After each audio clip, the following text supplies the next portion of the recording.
Hello, it's Lynn Watts here from Why at the Wonder Dog Books.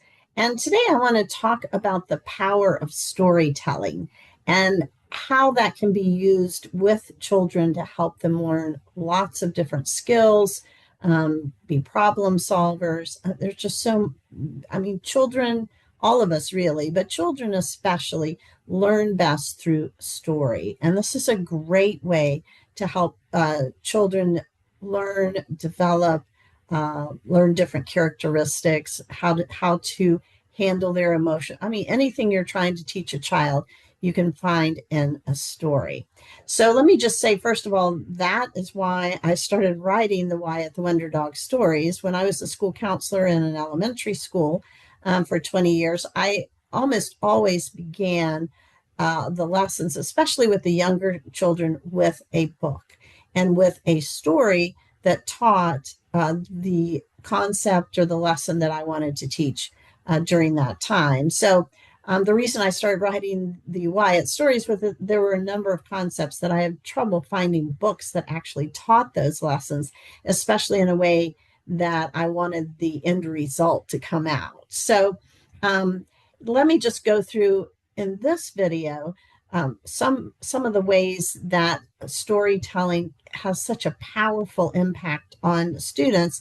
And then in the next one, I'm going to go into how you can actually use particular books to teach students and not just read the story, but actually help them grasp the concept that you're trying to get across. So let me just talk about, first of all, why storytelling captures attention so well. And you might be thinking, well, so do videos. You can show a video.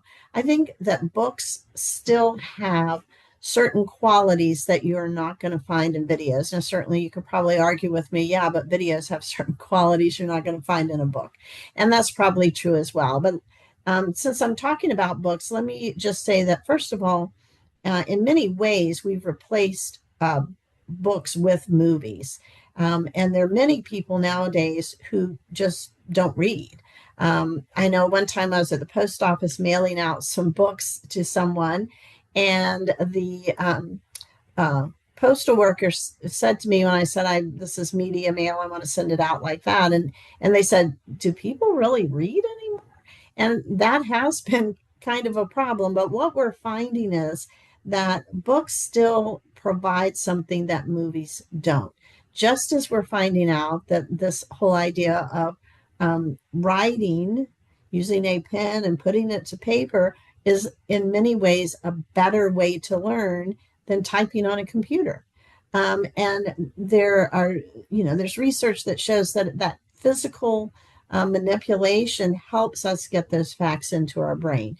Well, the same thing is true about an actual physical book and how you can interact with that book as opposed to the video. And I think there are some very strong advantages to that. So let's just talk about stories in general to begin with. Stories provide structure, and they provide structure in terms of a beginning, a middle, and an end. Every story has some sort of conflict, some sort of problem that has to be solved. One of the hardest things that I had in terms of getting across to kids when I worked with a teacher on a writing club after school at one point, and we would ask students to write a story. And one of the hardest things for them was to understand that they had to put some sort of conflict or problem in that story. They just wanted to list a whole bunch of, first I did this and then the character did that and so on and so on, but they didn't have an actual problem.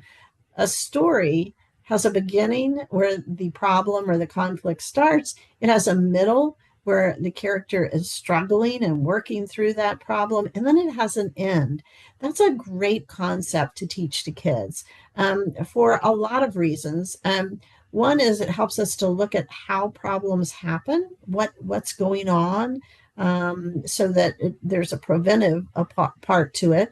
The middle part helps students understand that that it takes an active involvement to solve a problem. It's not just a matter of waiting for it to go away, but rather than what can you do during that middle part. And the fact that there's an end to a story, I think gives students hope that whatever conflict or problem they are working with, it's not going to go on forever, that that the things they do will have an impact, and that there can be an end at the obviously end of the story. So that structure is very helpful.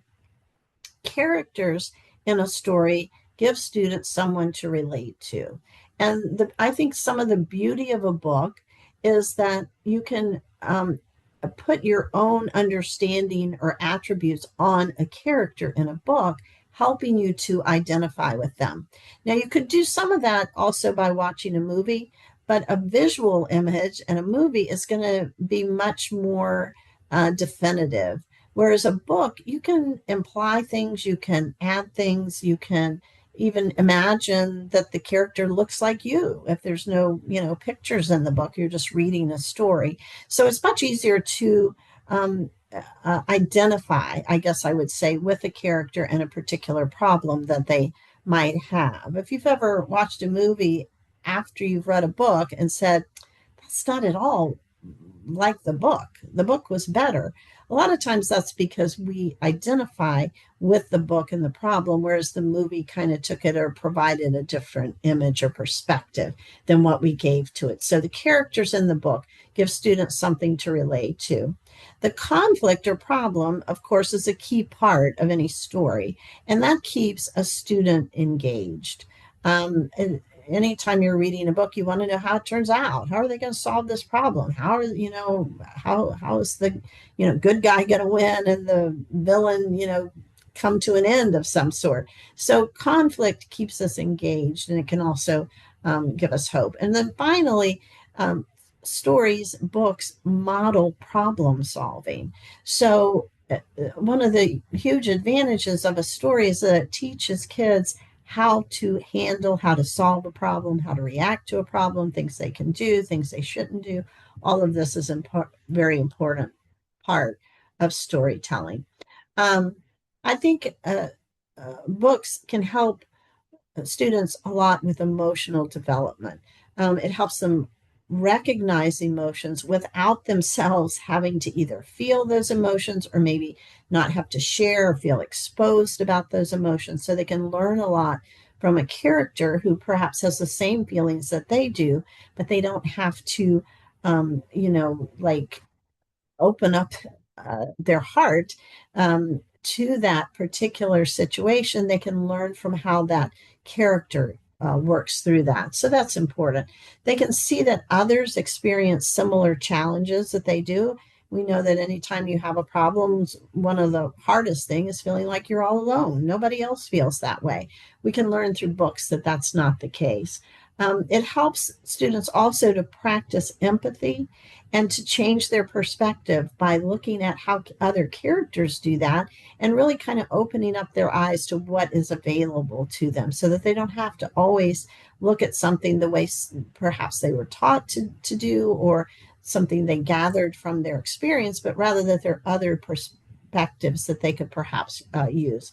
And then finally, they can reflect on what's going on without being afraid that they personally are making a mistake or going to be wrong. They can learn through the mistakes or the things that the character does in the book, and they don't have to actually go through doing that themselves. So it also helps students internalize a lot of social emotional skills, things like it's okay to make a mistake or everybody makes mistakes, what to do with emotions, how other children handle emotions that perhaps are difficult for them, anxiety, fear. It can help them to stop and just think through what they're going through rather than just feeling like there's no answer, no solution. And it can help them make better choices. So I think all of these different aspects of storytelling can be a huge positive thing in the life of children. And so when we are helping students to engage in stories, either through us sharing stories, reading a book, or even suggesting to a student that they perhaps read a book, we're doing a lot more than entertaining them or giving them something to do or helping them develop their reading skills. We are really teaching kids how to handle life's problems. And stories are one of the best ways to do that. So thanks as always for all that you do. And thanks for listening.